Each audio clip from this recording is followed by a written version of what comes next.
Oh, you can hear me out there? All right. Hardly? I'll talk really, really loud.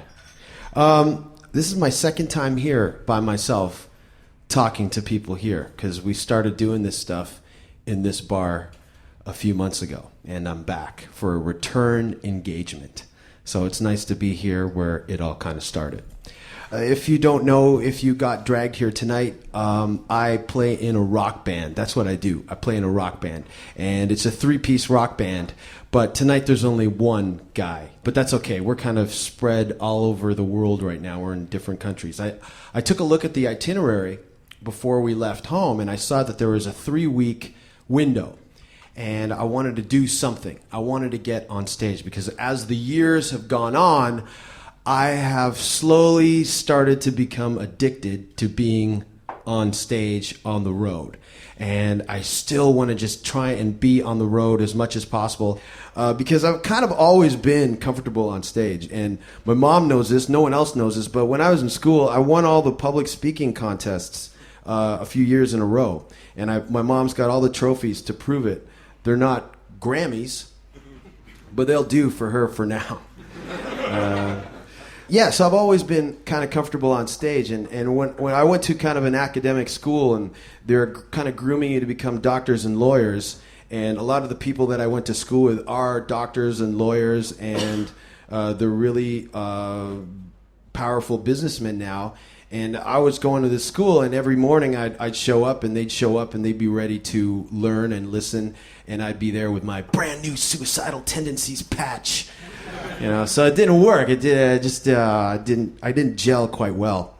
But I figured if, I can't do that, I do have this one asset, which is being able to speak in front of people without pissing my pants.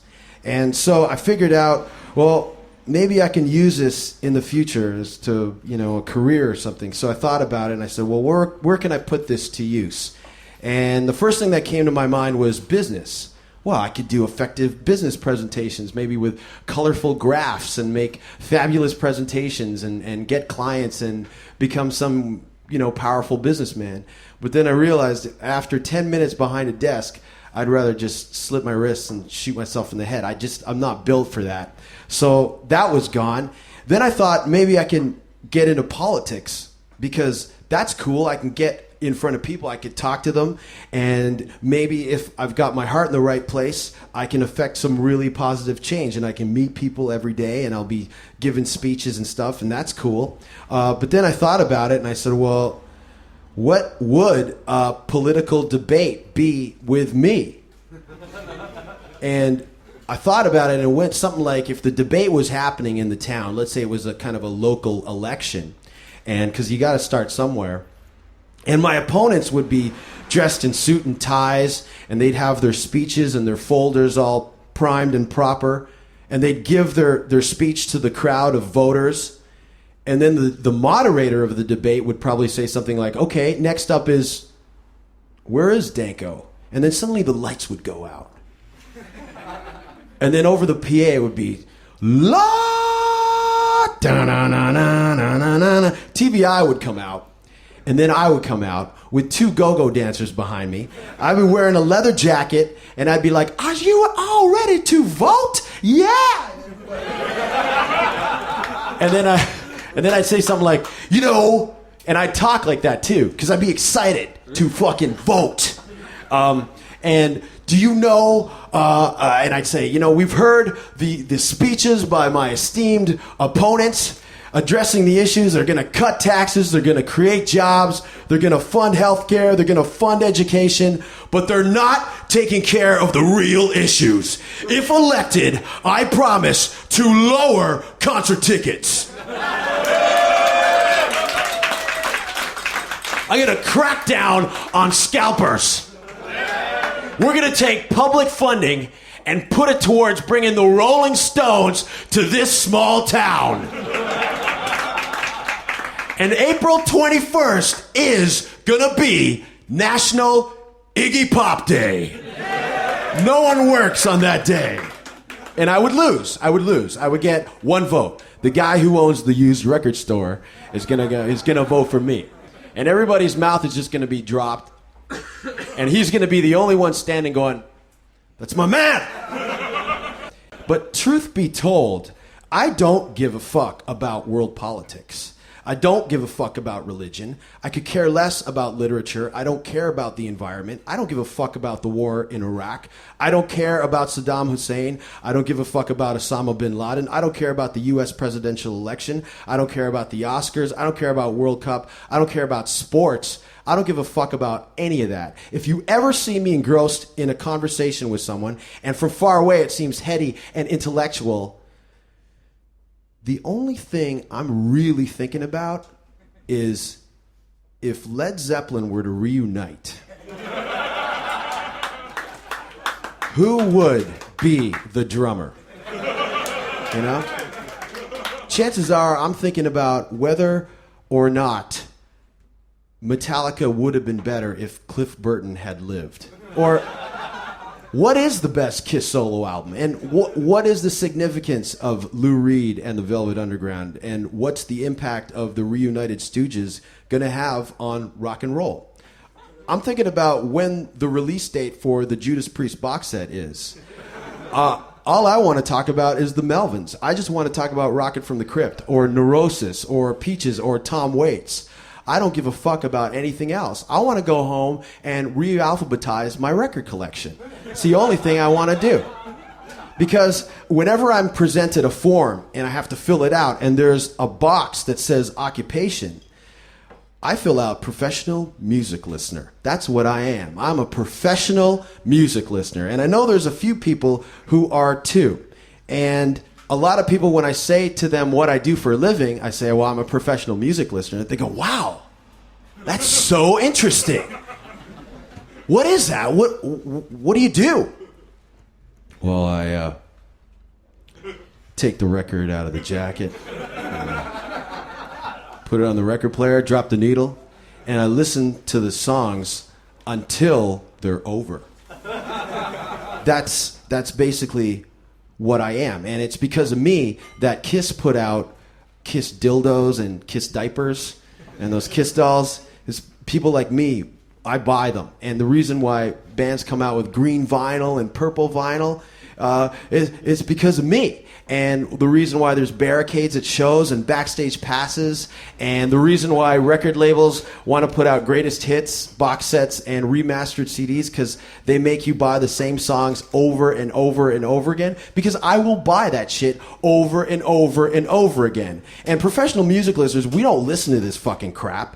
We use big words like archive. So we just file it away. And the only reason we buy this shit is so we can have 2 fucking copies of it. And record labels know, because they'll put it out with the same songs. And the only reason we buy it is because of the booklet. And the booklet has a brand new photo of Gene Simmons I have never seen before. And we'll buy 2, 3 copies of the same record. Because in the back of our little pea brains, we're thinking we're making that record more rare. That there's going to be less of those records on the marketplace, and the 3 copies that I have are going to be the most valuable records in my record collection. And so that's what we do. And in fact, as time goes on, we realize that, fuck friends. We don't need friends because we got iPods. So that's the reason.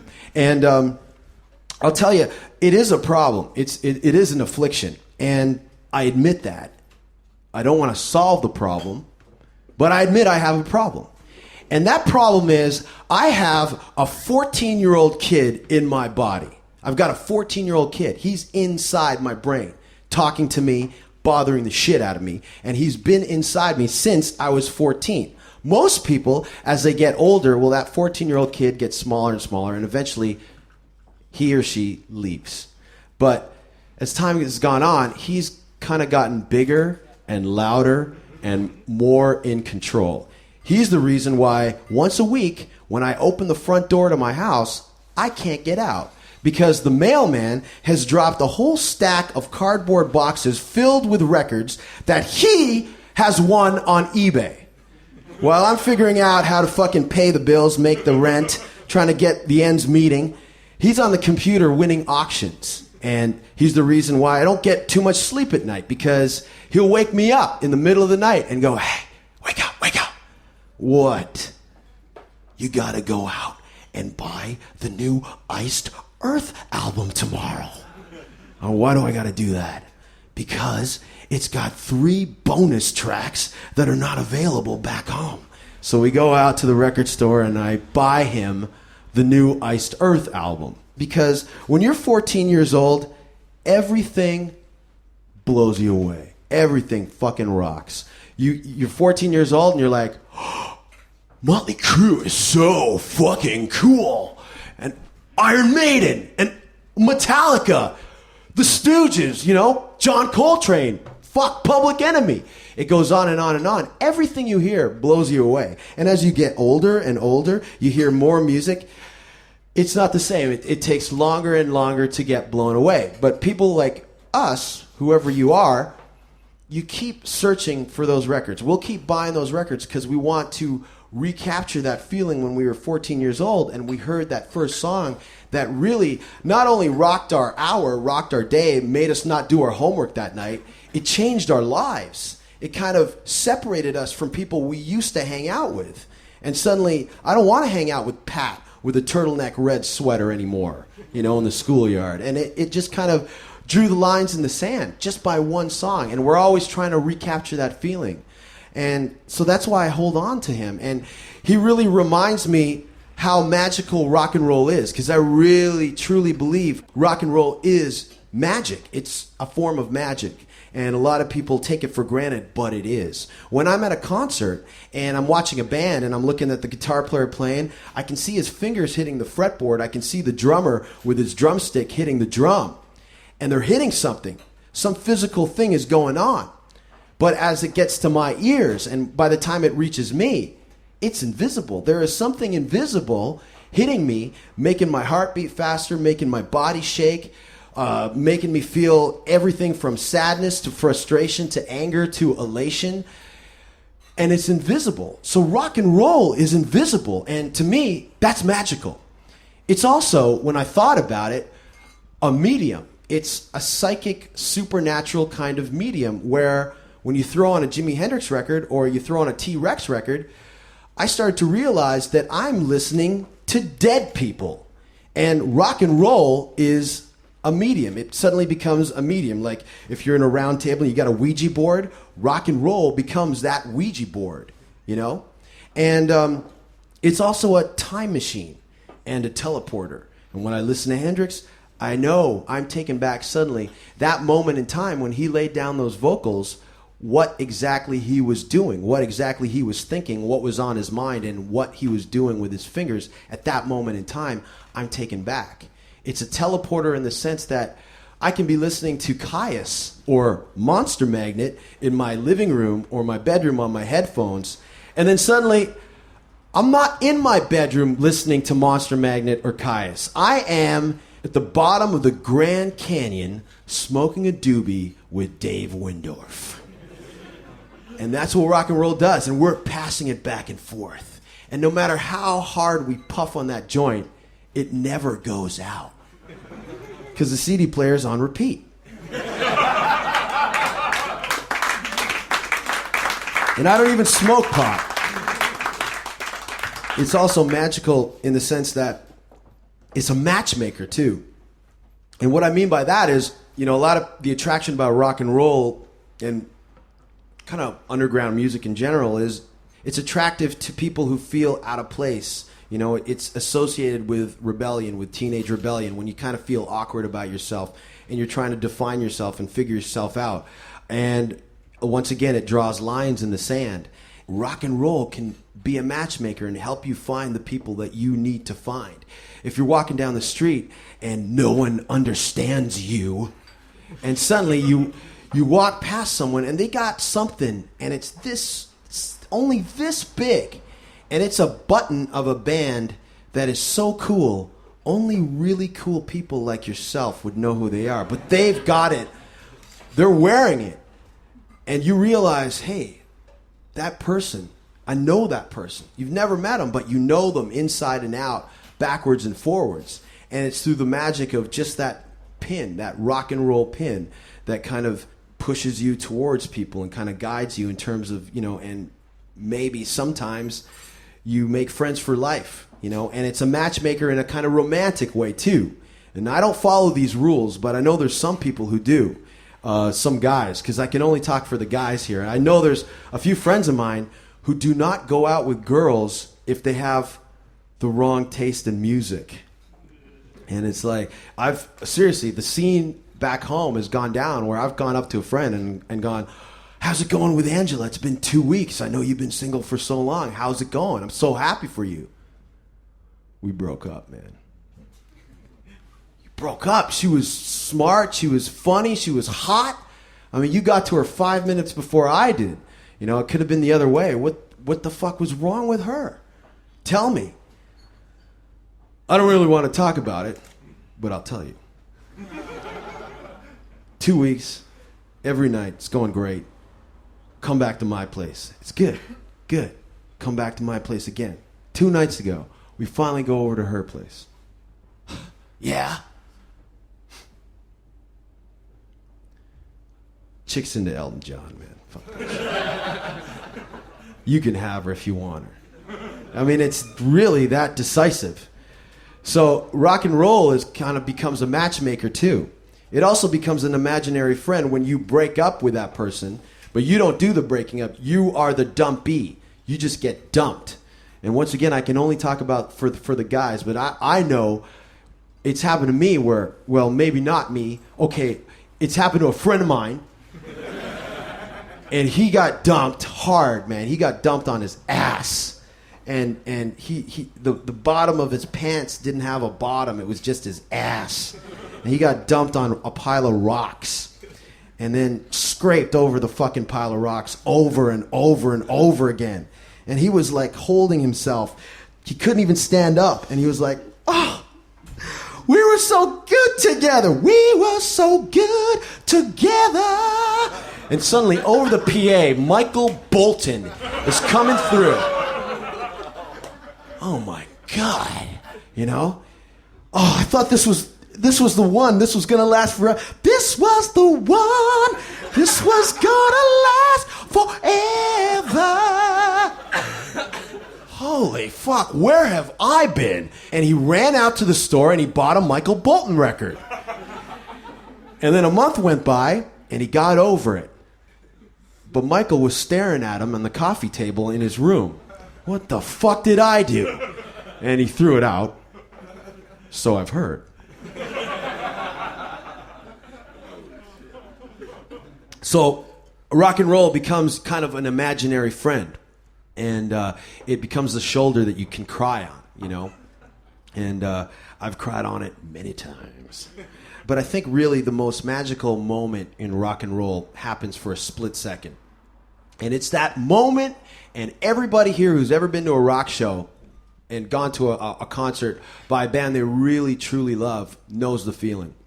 And let me remind you, 3 weeks to the gig of the year gets announced. It's your favorite band, and you can't believe they're coming to your town. You're the first person in line. You buy the tickets, and shit, you were early enough to get the front row seats, and you cannot fucking believe this. You count down every day till the show. Show day comes. You are in the front row. And this concert is going to go down. It's 11:55, and the band's set to go on at 12 o'clock. And you know they're going on at 12 o'clock. Everybody else in the crowd knows they're going on at 12 o'clock. The drummer plays a purple and a black drum kit, a signature kit. And there it is. And the guitar player, he plays a green guitar. And there's the guitar. And you know that they're in the building. And they're coming on in 5 minutes. Everybody knows that the show is going on. But in the back of your head, there's a voice saying, no way, that's not happening. There's no show going on. There's no way in hell the most amazing band on the planet playing in my hometown is going to be there in 5 minutes right in front of me playing my favorite songs. And if someone from the venue came up and said, sorry, ladies and gentlemen, gig's canceled, you'd be the only one in the crowd who wouldn't be surprised. And then suddenly 12 o'clock hits, the lights go out, and you go, and the lights come back on and the band's on and they rip into your favorite song right at the top of the set. And it's those 2 seconds or that millisecond where you went, that's the magical moment of rock. That is the most magical moment of rock. If we can bottle that, I would become a fucking junkie, man. I would be there.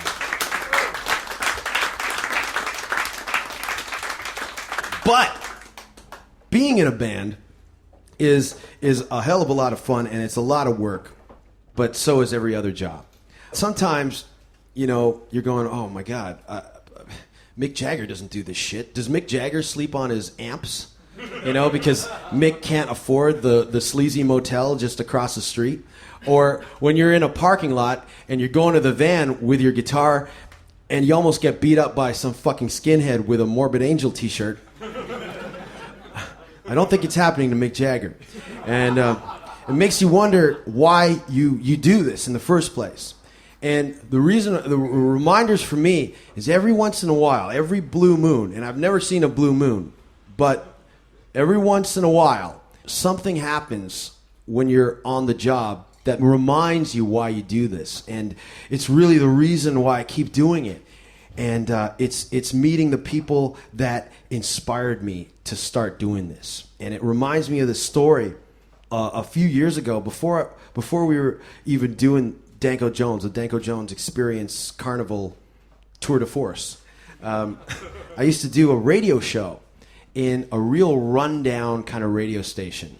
It was kind of a cave. It was like in a little hovel, and it was held together by duct tape and Butthole Surfers posters. And I had a show with a friend of mine. Her name is Anusha. We used to come there. Our slot was Sunday nights, 11 o'clock at night to 2 in the morning. So no one was fucking listening. And we'd go there, but it didn't matter because we got to play our songs and get on the air. And our whole thing was smoke pot, listen to tunes. Because we knew no one was listening. That's what we'd do. We'd roll up joints and we smoked them. And then we'd run upstairs and play the records we brought. You said you didn't smoke pot. Yeah, I know. And that's the reason why I don't smoke pot, because I had my fill. I don't smoke pot today, but back then, I was. But thank you for keeping it real for me. Anyways, long time ago. And like I said, this was a few years before Danko Jones was even around. And what we do is we get on the air, and it would be like, what did you do this weekend? Oh, watched a movie. Oh. What movie did you watch? I can't remember right now. Oh. Here are the Melvins. Until the pot ran out. And then we'd be like, oh, we're going to take a 5-minute break. We'll be right back. Thank you very much. And we'd run downstairs, roll another joint. And like I said, I don't do that shit anymore. But, and I don't mean to kind of push drugs onto anybody. But a few things I learned on pot. And one thing I learned was you can take any 7-inch single played on 45. I don't care if it's Madonna, Bad Religion, or Prince. You can take any 7-inch single, play it on 33, and suddenly they become the best doom metal band in the world.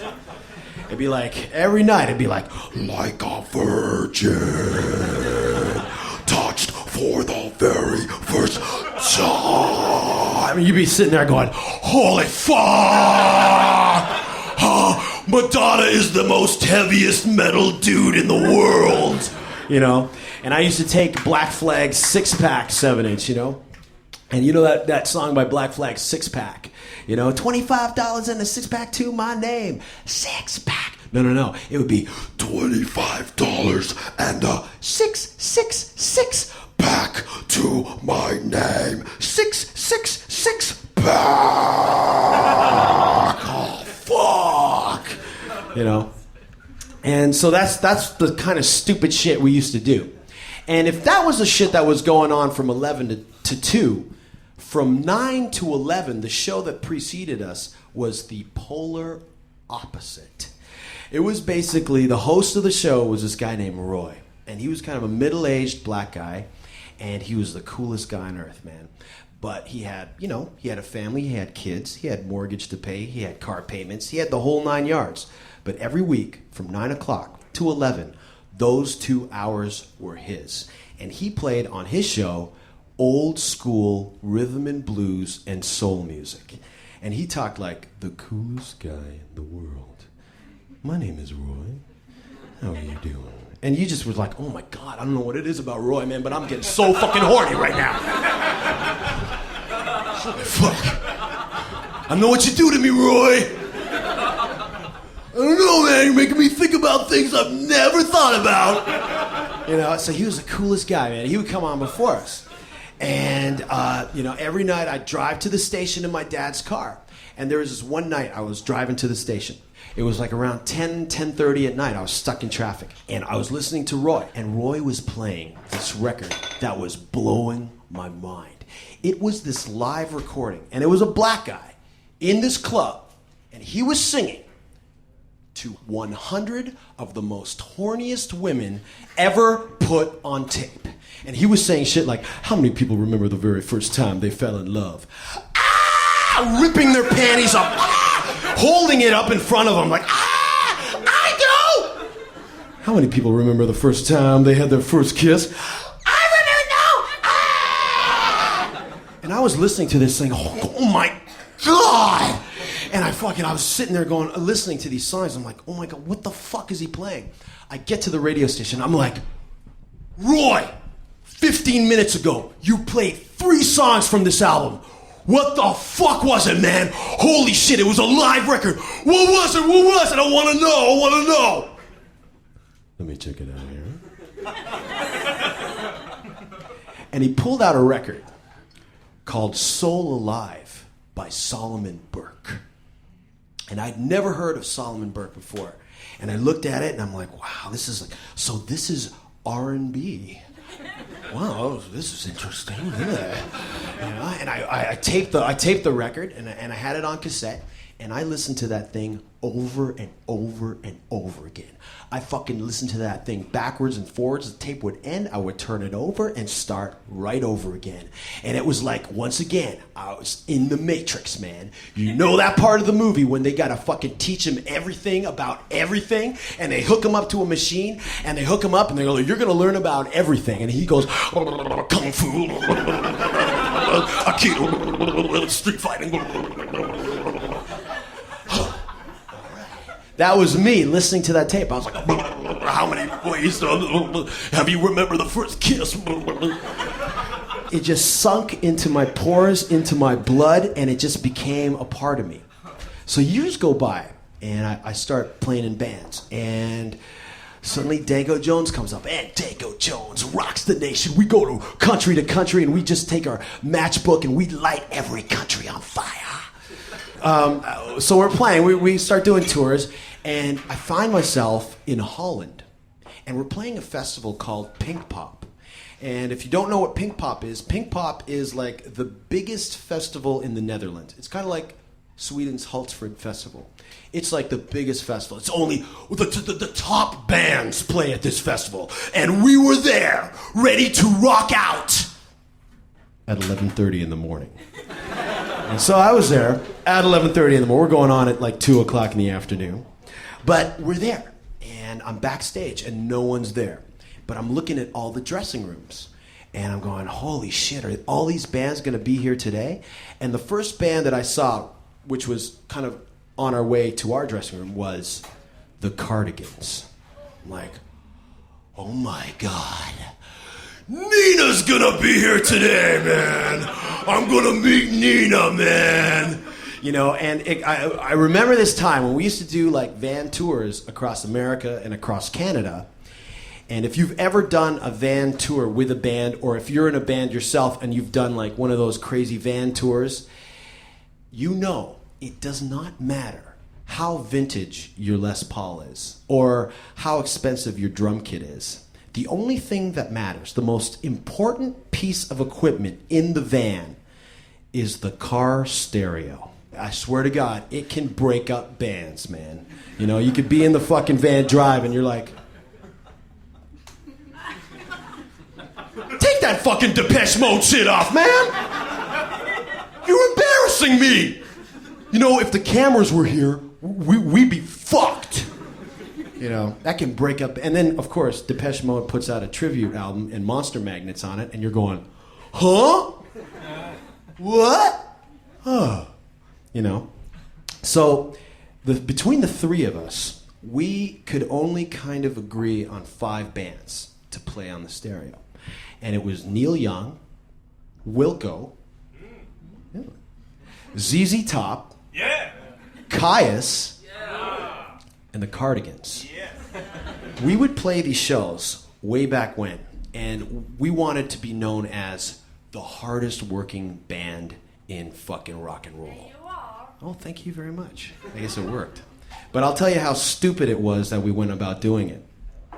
We would play a show, and it would end at 1 or 2 o'clock in the morning. And then we would basically have the option to, you know, kind of crash at someone's house, or if we had enough money, stay at a motel or a hotel, because the drive would be 7 hours. And we wanted to be the best, most important road warriors in rock. So we would just jump in the van and we'd drive to the next town at like 3 or 4 in the morning, starting a 5 to 6, 7 hour drive, because we thought that was the tough way to do it. And I would, you know, whenever it would be my turn to be at the wheel, I would use a big mug of coffee and a Cardigan CD, because it would be the CD to keep me up from veering off the road and ending the Road Warrior tour in a second, you know? And I would listen to this record, Gran Turismo, their past record. And I'd be listening to this, and they had a song called Erase and Rewind. You know that song, Erase and Rewind? I'm thinking, yeah. Erase and Rewind. And if you listen to the whole record, it kind of sounds like a breakup record. Like every song is about how she used to go out and see someone, right? And she doesn't anymore. So I'm listening to Erase and Rewind. I'm like, oh my God, does Nina have like the delete button? Just like delete, and there's the boyfriend with the trap door underneath his feet. Ah! She's like, next, you know? And I was listening to that and going, wow, what a crazy record, man. What would it feel like to be on the receiving end of that record? What if Nina wrote that song about me at 4:30 in the morning, you know, trying to stay up, you know? And I think it would have gone something like, I'd be back home in Toronto, and I'd be fucking heartbroken, man. I couldn't leave my room. I couldn't eat. I unplugged my phone. My friend would come in. Dude, come here. What? Have you heard the new Cardigans record, man? What did I say about saying those 2 words in front of me, man? The Cardigans. You know what I'm going through right now, man. I don't want to think about it. No, you don't understand, man. I think Nina wrote a whole record about you.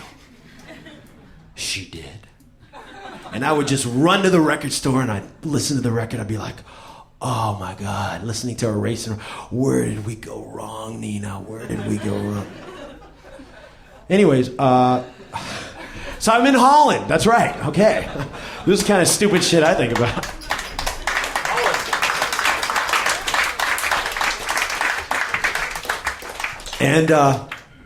And I'm just looking at all these dressing rooms. So the Cardigans, oh, fuck. And then I look and I go, Audio Slave. Wow. That's like Soundgarden, Rage Against the Machine right there. And next door it's like Zwan. You know that Smashing Pumpkins band that was around for about 5 minutes? Wow, there were those Zwan are playing. And then over there it's Queens of the Stone Age. And I was like, oh my God. You have American rock between those 3 bands right there. Everyone from Tortoise and Chavez to the Dwarves, Caius, Soundgarden, Rage Against the Machine, right in those 3 bands. So I was like, getting real pumped to play the show. And then the very last dressing room in the whole line of dressing rooms, Solomon Burke. In that instant, I was taken back to that night when I was driving in my dad's car, listening to Roy play that album. And I'm thinking, wow, you know, everything has kind of just come around to this point. That's pretty heavy. And we did a few interviews that day, and I did an interview with national TV. And they asked me, who do you want to meet today? We'll set it up, and we can do a story out of it. And like I said, there's some heavy dudes, you know? And I said, the only person I want to meet is Solomon Burke. But I don't think that's going to happen. There's a fat chance it's going to happen. I mean, literally fat chance. The guy's like 350 pounds. He's a heavy dude. Literally a heavy fucking dude, man. He's kind of old. He's been doing this thing for over 40 years now. He's in the Rock and Roll Hall of Fame. You know, he's got Grammys. He's got top 20 singles. The Rolling Stones have covered him. He's done it all. And I said, you know, fat chance he's going to want to hang out backstage with a bunch of young cats. And so I said, nah, it's not going to happen. And they said, you know what? You're right. It ain't going to happen. So we played our show. And what a show it was. Let me tell you about the show. We played the tent, and the fucking tent went down, man. And everybody had to like delay the whole festival for 3 hours because Danko Jones rocked the fucking tent. And we just didn't rock the tent. We fucking lit a match and lit the fucking tent on fire. And everyone was going, Danko Jones! And I was going, that's fucking right. Enjoy.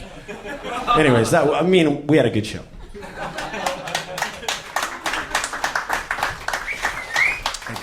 And so I'm toweling off like I am on stage right now because it's fucking hot in here, man. But that's just the way it is. We're this close to setting this fucking bar on fire. So we played a good show, and I'm toweling off. Someone comes in the dressing room. They say, Solomon Burke is here. Somehow he made it backstage. And I walked out of my room, and I looked, and it was the most surreal thing I've seen. Billy Corrigan is eating dinner, sitting on the steps of his dressing room. Chris Cornell is sunbathing on the grass in his like Jesus Christ pose. And and Nina's sunbathing. And the guys from Queens of the Stone Age are just kind of horsing around with each other. No one at the festival gives a shit about them. Every camera, every microphone is pointed in the direction of Solomon Burke. And he is sitting there on a golf cart. And he's just sitting there like, yeah, right on. You know? All like 300-400 pounds. I'm just like, right on. Because he can't move. And when he plays a show, he sits down and does it. And when he has to go from point A to point B, they got to wheel him around. So I'm serious, man. He's on this golf cart. And everyone just wants to know what's going on with Solomon. No one cares about all these hip young dudes all around him. And I'm looking at this going, wow, that's amazing. That's the way it should be. And suddenly, I don't know, in a second, I'm kind of pushed forward, and before I know it, I'm on the golf cart, sitting next to Solomon Burke. And he looks at me, he grabs my hand, doesn't know who I am. I could be some guy who made his way backstage, or the promoter's son of the festival. I could be anyone. Grabs my hand, he's like, nice to meet you, man. Grab my fucking hand and shake it. All right, I gotta take a pee real soon, because I can't sit on this golf cart for very long. All right. It's nice to fucking meet you, all right. You know? And I was just like, holy shit, man. I was totally blown away. And I was like, okay, well, this is my chance, man. This is my chance. This is what I've waited for a very long time. And I got it. The moment I had it, I seized it. And I started quoting him back to him from Soul Alive. Everything I remember from that, I was quoting him. I'm like, Mr. Burke, do you remember when you said that there's 1,001 ways to love a woman? And do you remember when you asked everyone, like, if they remember the first kiss and all that? And then suddenly his, like, whole demeanor changed. And he just shut up, and he was just looking at me. And he kind of, like, he was looking at this, like, younger guy, just, like, kind of, who knew a lot about his stuff, you know? And then he goes, it's not 1,001 ways. It's 75. And it's not. And he started correcting me. I got every quote wrong, man. I felt this big, man. I was like, oh, man, I blew it with Burke, you know? Fuck. But he was kind of surprised that I knew about him anyways, because I kind of got it right, but he knew I'd listened to the albums.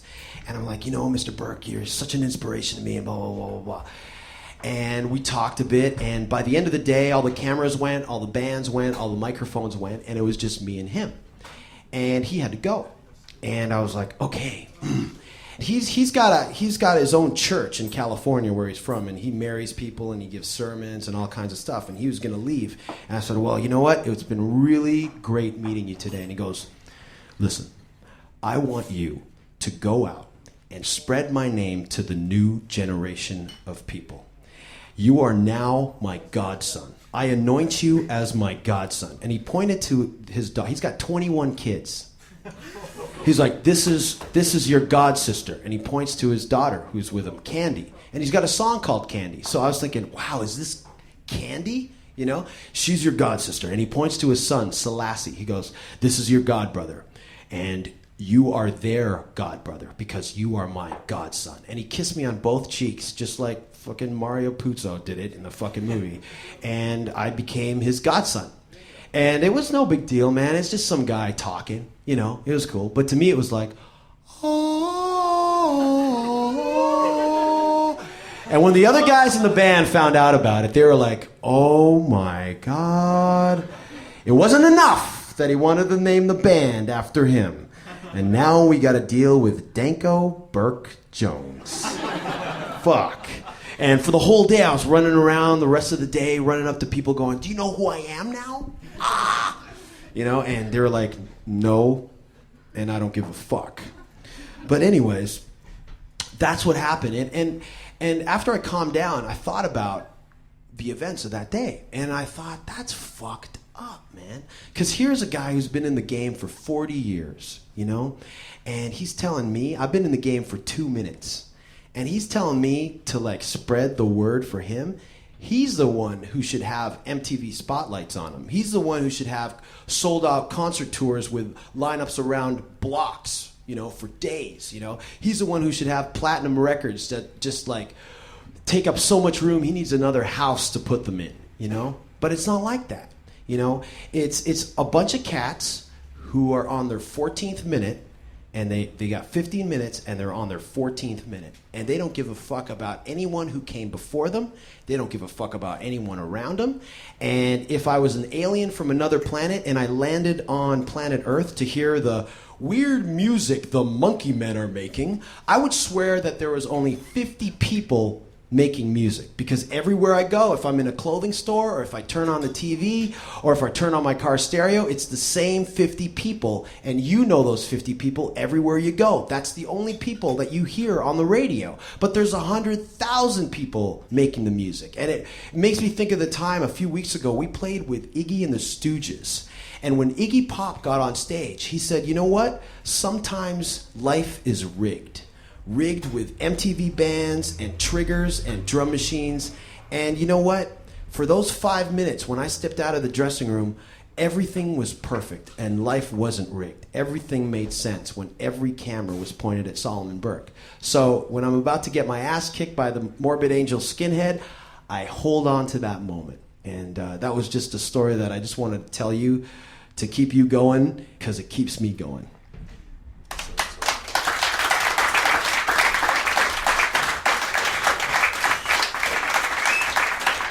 Because it's fucking hot in here. But that was an example of a time when I was able to cross the line and I landed on both feet. But there's another story that I didn't quite land on 2 feet. We were on tour and I saw the schedule and I saw in about a month we would be playing a festival and it was filled with some really cool bands, and it was going to be cool to play with them, but there was only one man that I wanted to meet at this festival. And so we're counting it down. I'm like, I can't believe we're going to play this festival. I'm going to meet this guy. This is fucking unbelievable. This is unreal. No way am I going to get to meet this guy. This is so cool. Where in the world would I ever be able to meet this guy? The day of the show comes. And we get to the backstage. And every time I'm at the backstage, I feel like I'm more of a fan than I am a guy in a band, even though our name's on the posters and we're on the bill. Every time I'm backstage, I always feel there's going to be a security guard who comes on my shoulder and goes, dude, you're not allowed back here. You know, even though our name's on the... So I was walking around and I'm checking out the dressing rooms because we're there really early. We're not the first band there. The first band that was there is Motorhead. And Motorhead are there, and I'm like, oh, fuck, Motorhead. And Mickey D walks by, you know, Mickey D, and he's wearing his shorts. He's got his hair going on.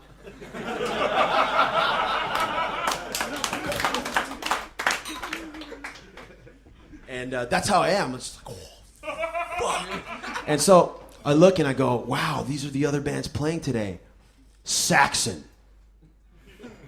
All right. That's cool. Then there's another dressing room. ZZ Top were playing. Of course, they're one of the other bands that we could all agree on. So I was walking backstage and I was like, holy fuck, ZZ Top. I'm touching the dressing room doors because each guy had his own room. And I'm like, oh, Billy Gibbons, fuck.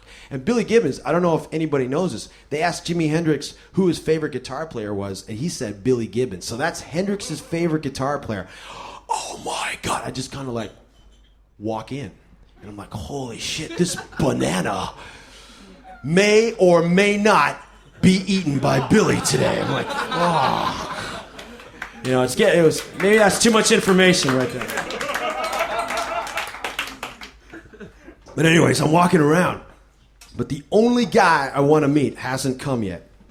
I'm sitting in the dressing room. Everybody knows that I'm kind of a little bit tense and a little bit freaked out because Ronnie James Dio is playing today. And I'm like, oh, fuck. So someone comes in, he's here, man.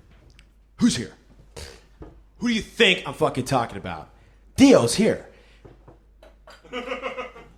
Go out, man. Check it out for yourself. And so I go out, I'm like, holy fuck, that is him. And I start walking around and start doing like this, you know, like around the corner. And wherever Ronnie went, I was like... And there were some fans who were able to get backstage, and they were taking photographs of Ronnie and Ronnie James Dio. And, you know, and if you were to get every photograph that was taken that day and line it up, you'd see like, you know, Ronnie James Dio like this and like, you know, like that. And in the back of every photograph, there'd be some dude going...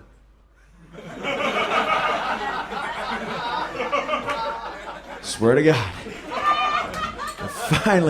Finally, I got up enough nerve to go up and say hi. And so I was like, oh, wow, you know, my band's playing here today. I'm such a fan. It's such an honor to meet you. It's so cool to meet you. He looked at me and he goes, Danko Jones. And I went, oh. Because, and I know there's some people who don't really know who Ronnie James Dio is. And that's cool. That's all right. But just in case you don't know, Ronnie James Dio is a rock and roll singer. He is the rock and roll singer. I mean, he's got a voice that can topple buildings and scale mountains. And he used to be in a band called Rainbow, and then he was in a band called Black Sabbath. He replaced Ozzy Osbourne, and then he forgot about all that and went on to form Dio, which he still sings in to this day. It's like real pure heavy metal, and they talk about slaying dragons and half orcs and like rolling the dice. Roll the dice, the 8-sided dice. You know, it's all about Dungeons and Dragons, you know. Roll the dice. You know, add 2 hit points. You're now a 4th level cleric. You know. You are now a 4th level cleric. You know, like as a recovering D&D addict, Dungeons and Dragons addict, I can totally relate, you know. So anyways, that's Ronnie James Dio. And the thing is, though, what probably went down was he was on his way to the festival. Someone handed him a program, saw the photograph of my face and the name of the band, and he's a smart guy, and he put 2 and 2 together when I came up to him and I said I was playing the festival, and he said, Danko Jones. But to me, it wasn't like that. To me, it was like, oh my God, Danko Jones. I have been waiting ever since I've been singing in Rainbow to meet you. You know, it was like that. I was like, oh. But it was really just like, Danko Jones, right. Then we started talking. I'm like, oh man, such a fan. And it was so cool because we started talking about Elf. Elf was a band he was in before Rainbow. Elf. Now, he gets kidded a lot because whether you know it or not, I'm this tall. And Ronnie's this tall. And he was in a band called Elf. It's not fair, but I think in order to compensate, I am sort of convinced, and this is my conspiracy theory, he's got 4 fucking balls in that sack of his. Because he was this tall, and he's like, I'm not getting anywhere. Well, come here. There's a secret operation, and we're going to put 2 more balls in you, and you're going to have the voice of gods. Fucking put it in. You know? So he's this tall, and he's in a band called Elf. And I'm just thinking, like the first time I heard it, because I got introduced to Dio from listening to Dio, you know? And then I found out about Black Sabbath, him being in a Neon Nights, you know?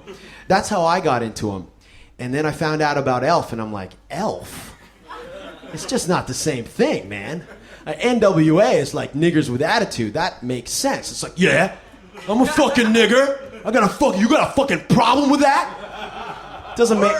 And it's like, yeah, I'm an elf, motherfucker. You got a problem with that, motherfucker? I'm an elf. You know, just done it. It just wasn't the same. So we're talking about it. You know, things are going on, and I swear to God, I did this. I said, the first thing I did, I was like, Ronnie. Because it wasn't Ronnie James Dio anymore. It was Ronnie, you know? And I was like, Ronnie, I went to the merch booth, and I looked at your T-shirts, and you guys are out of medium T-shirts, and I'm a size M, and I really want a shirt, man, and you guys are out of it. And he kind of understood what I was doing. I was hitting the guy up for fucking free shit, man. And I didn't even know I was doing this. I was watching myself do this, and I was trying to go, fuck, what are you doing, man? You know? And he kind of got it, and he was really nice, and he said, okay, well, we'll set you up. Don't worry about that. And then we started talking. He's like, oh, you're from Toronto. Well, you know, we're going to be on tour with Iron Maiden and Motorhead in August. I'm like, I'm going to be home. I'm going to be able to see that show. Oh, you want on the guest list? Okay, yeah, we'll set you up on the guest list. No problem. We'll set you up. Hey, man, you talk to that guy. He's going to give you a name, and ask for that name when you're back home and you're on the list. I'm like, thanks, Ronnie. Thanks, man. We got to play now, but you have a good show. We're going to have a good show. You have a good show, man. And I walk into the dressing room, and I wasn't kind of the scaredy cat kind of guy anymore. I was like, dudes, guess who's on the guest list? Ronnie James Dio put on the guest list in Toronto. And the first thing they said is, so we're going to the show in August? Oh no, I kind of blew it, and they gave me the biggest guilt trip. So I was like, I'll fix it. Me and Ronnie, it's no problem. Excuse me, Ronnie, listen, you know, and asked him to be put on the guest list, and he goes, how many? And suddenly it was a wrong tone. It wasn't the same tone that he was using when he was talking to me before. Because now I was not the adoring fan, I was becoming the annoying fan. So he's like, how many people? 4 people.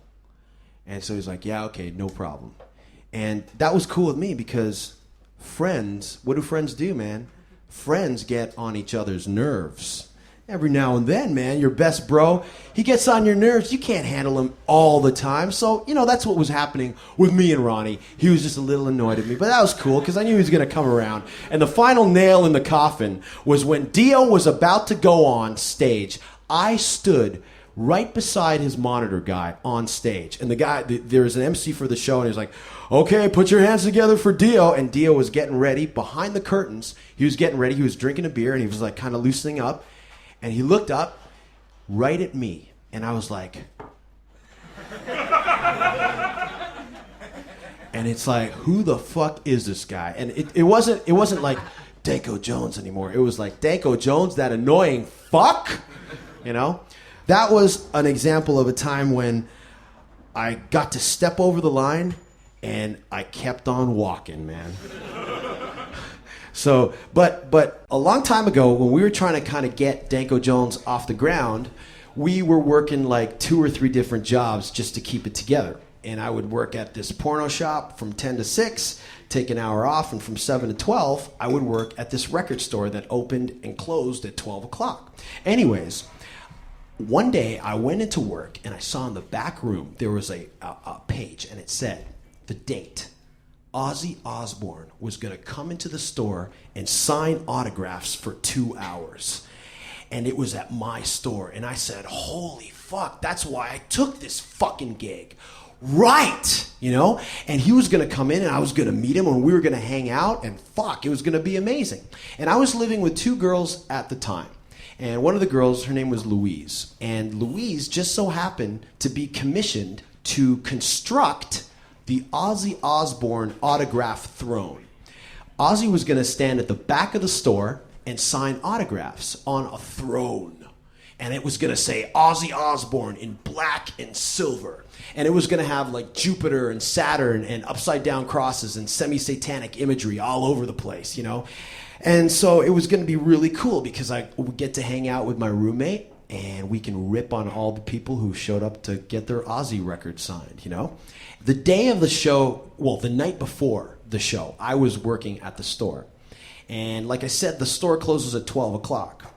9 o'clock the night before, the show starts. At 9 o'clock, this guy comes in, and he is dressed all in black. Trench coat mafia, man. He's got a trench coat. He's looking pretty black and dark, you know. And he comes up to me and he goes, "Hey, man, is he here?" I'm like, "Is who here?" "Is Ozzy Osbourne here?" I'm like, "Dude, it's the night before. Ozzy Osbourne isn't even in the country, man. He's going to fly in tomorrow morning and come to the store." "No, Ozzy Osbourne is not in the store." "Oh, okay. Check this shit out, man." And he lifts up his pant leg. And he's got Ozzy Osbourne's autograph already tattooed on his leg. And the day that Ozzy Osbourne signed his leg, the marker that Ozzy used was kind of running. And it kind of ran down his leg. Well, he got that tattooed too. And I was looking at this fucked up tattoo of this fucked up autograph. I looked at him, I'm like, "Dude, you are a fucking weirdo, man." And he looked at me, he's like, "Cool, thanks a lot, man." And I was like, "Okay, we'll see you tomorrow." I get home, and I'm like, "Louise, there's people camped out outside already." She's like, "Holy, it's going to be a fucking madhouse." I'm like, "I know." And so the day of the show, I'm walking to work because I needed like 5 blocks just to get mentally prepared to get into the store on any given day. But this is a special day. So I'm walking, and I have my plastic bag filled with records of Ozzy under my arm. And it's Black Sabbath records and Ozzy Osbourne records and magazines with Ozzy Osbourne on the cover that I'm going to get signed. God damn it. And I'm walking to the store, and as I get near to the store, I notice there's a traffic jam because the 5 people have now become 500 Ozzy Osbourne autograph seekers.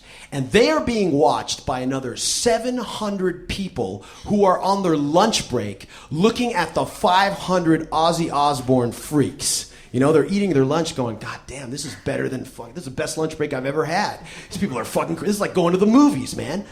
And I'm like, I'm getting closer. I'm walking up the line, from the end of the line to the front of the line to go to the store. And I'm looking at all these fucking weirdos with their Ozzy Osbourne records and their fucking Ozzy magazines. And I'm looking at their stash, and I'm looking at my stash and looking back at them and looking at my stash. And I'm like, "Oh my God, I am them."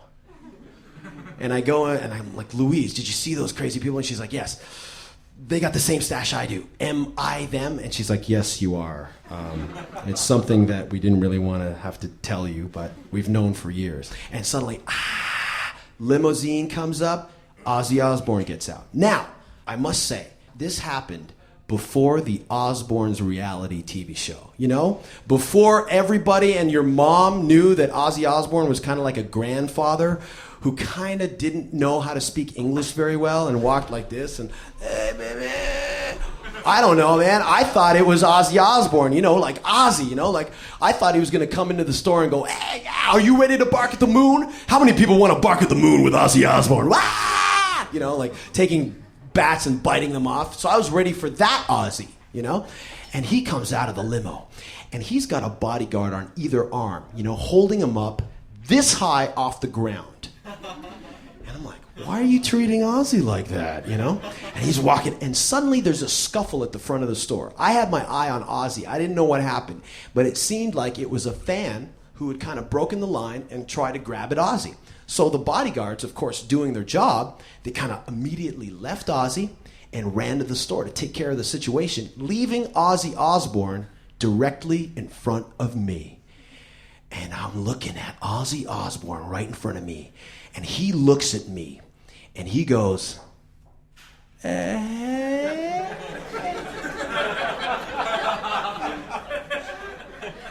And I guess he was trying to say, like, where do I go, you know? And I'm just kind of like, thoughts are going seconds and seconds. And I'm like, well, that doesn't sound like Ozzy Osbourne to me. And the only thing I could think of, because I was in such a state of shock, was the only thing I said was, hi, Ozzy. Because I wanted to say, oh, you got to walk down there. But that's all that I could say. And the moment I said, hi, Ozzy, he knew he was talking to a fan. And he went from, to this, hi. And right at that cue, the bodyguards come back, grab his arm, and move him to the back of the store. And so they bring in the first few people, and these are the people that have been waiting since the night before. And the first guy in the line was the most intense. He's like my hero, man. He was the most intense looking dude, man. He was like this high. He was kind of like Ronnie. He was this high, and he had a beard this big. He had hair out to here, man. It wasn't like down. It was like out to here. And each hand was holding a white bag this thick, filled with shit for Ozzy to get signed. And he was being held back by one of the staffs with an arm, just like, hold on here. And he was like a thoroughbred racehorse. He was like... and he was staring Ozzy down, man. It was like he was looking at the burning bush, And when he lifted the arm up and we started letting everybody in, the walk this guy took from the front of the store to the back was priceless. It was Chariots of Fire, Star Wars, Rocky soundtracks all rolled into one. It was like, da-na-na-na-na-na, and he was like, da-na-na-na-na. And I was the only guy going, go! Go to Ozzy! Go! So Ozzy was just signed autographs. And he signed autographs for almost 3 hours. He went over the time. It was great. And so the lineup's getting shorter and shorter. They cut it off. That's it. That's the end of the day. And my manager comes up to me and he goes, I'm going to level with you right now. You're not going to meet Ozzy. And I'm like, you know what? That's cool. Because I had my moment, in the beginning of the session. I had the, that was cool with me. And I was like, okay, that's fine. But can I get my record signed? Yes, you can. I'll see what I can do. And being the manager of the store, he had the most coveted job, which was grabbing the records from the fans, putting it in front of Ozzy, Ozzy signs it, and handing it back to the fans. So he was right beside Ozzy for the whole day. So he took my records and he brought it to Ozzy. Ozzy signed them and he brought it back to me. And he goes, you know what? I don't know what these records are made out of, but all day I've been staring at Ozzy signing everyone's autograph. He's been signing Ozzy on everything. He signed Ozzy Osbourne on yours. And I went, well, that's how it's supposed to be. It's like, and I was like, oh my God. I went up to Louise. I'm like, Louise, look at this shit. And she's like, wow, And so I would just basically work the shift and I went home. And Louise was there. She tore down the throne that Ozzy sat on. And she was waiting up for me. And we just were talking. We were like, oh, wow, did you see those crazy people? And she's like, yeah. And she goes, check this out. She reaches from the back of the couch and she produces this big bag filled with all the fan letters that all the crazy people in the Ozzy Osbourne Autograph Session line that day gave for Ozzy. All the fan mail. And I was like, oh my God, how did you get this bag? And she's like, I don't know. The record company guy just said, I don't know what to do with this. And I was the person nearest to him. He just handed it to me, and I walked away, man. And here it is. And I was like, do you know what you have, man? She's like, I do know what we have. And she poured the bag all over the couch and the coffee table. And it, like, for hours, we were just pouring over all these letters. And they were just, some of them were like, Ozzy Osbourne, you are my God. I worship you. I love you and everything. And there were demo tapes, and there were, like, drawings of Ozzy and them. It's like, and a photo of them. This is how I look, The most fucked up, craziest thing that we saw was this porno magazine that wasn't on glossy paper, like a lot of pornos are. It was on newsprint, so just to make it extra sleazy. And there were photos of this woman sucking on men's cocks. And we were looking at this and we're like, she was in the lineup. She was in the tight red dress that looked like, she was the one who looked like a porno star. And she had included a letter that basically said how much she wanted to suck Ozzy Osbourne's dick. Oh, we were just like, this is fucked up, man. I can't believe we have this. And the next day, the record company, first thing in the morning, called her up, and they were like, I think we made a big mistake. I think we gave you something that we shouldn't have. Please say you have this. And she said, yes, of course, yes. We need it back because Ozzy Osbourne reads all his fan letters. And so she's like, yeah, right, Ozzy Osbourne reads all his fan letters. But she gave it back. And because, if word got out that Ozzy Osbourne, just throws away his fan letters to anybody, it's kind of an invasion of privacy. And he would get into a lot of hot water with everybody. We kind of looked at each other and we were like, okay, well, there goes our art project. Because we wanted to have like an opening at an art gallery that said Ozzy Osbourne's fan mail, and we'd frame up every photo, every letter. And we'd be like, come on in for wine and cheese so you can look on the walls of the framed Ozzy Osbourne fan letters.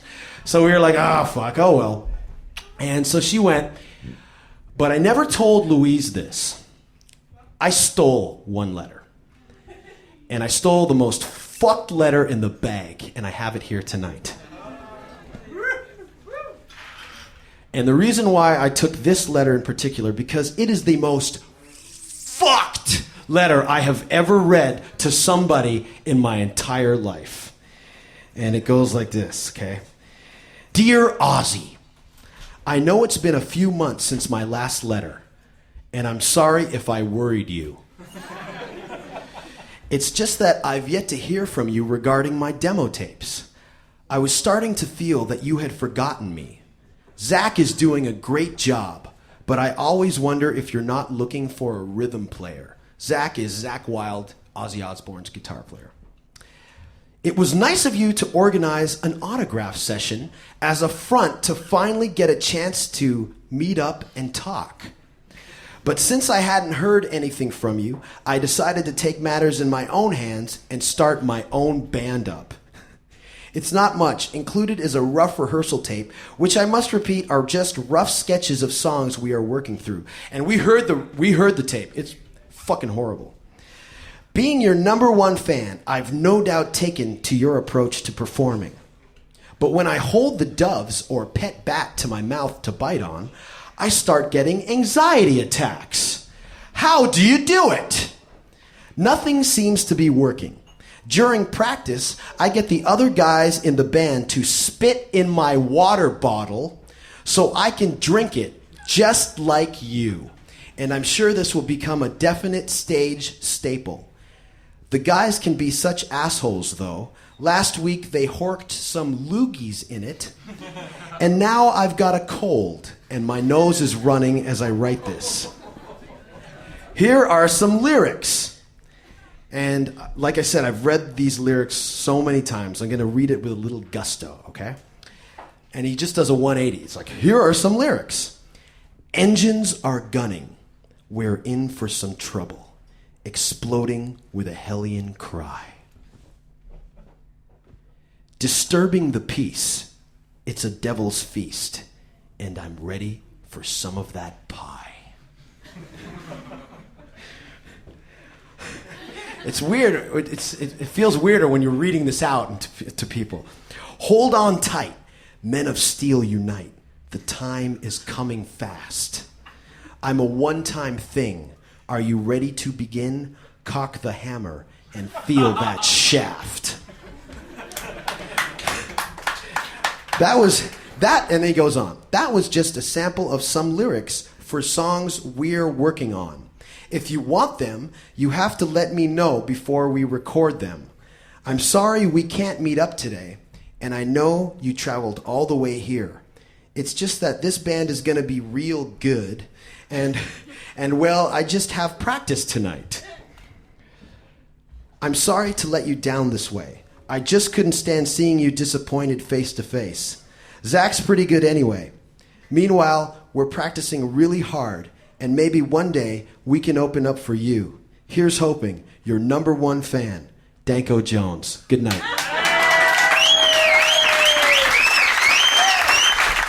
Thanks a lot. Text and Mickey.